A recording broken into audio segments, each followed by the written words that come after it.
सुनील भाऊ काय सांगाल, मतमोजणीला सुरुवात झालेली आहे, काय वाटतं आपल्या याबद्दल?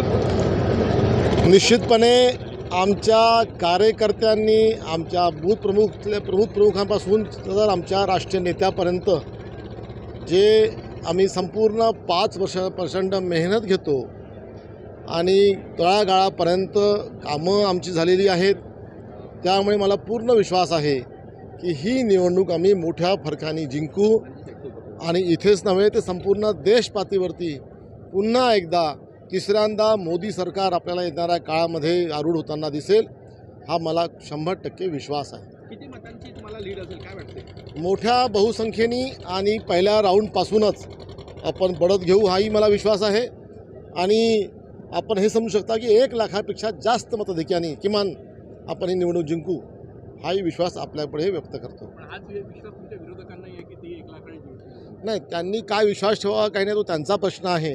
त्यांनी गेल्या 5 वर्षात काय केलं, आमची शिदोरी ठरलेली आहे. मागच्या 10 वर्षापासून आदरणीय मोदी सरकारने केलेली कामं सर्वसामान्य नागरिकांपासून तर सर्वांगीण विकासाचं जे काही ध्येय साकारलं होतं मोदीजींनी, संपूर्ण देशाला एक वेगळी दिशा देण्याचं काम मोदीजींनी केलं.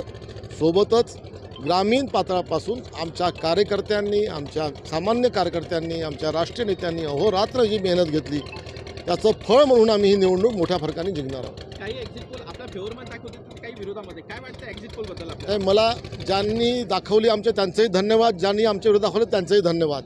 आता एक्झिट पोल हा विषय आत्ता तरी इथे राहायला नको. आपल्याला 2 तासामध्ये की 3 तासामध्ये संपूर्ण निर्णय कळेल, मोठ्या प्रमाणात आपल्याला कल पण कळेल.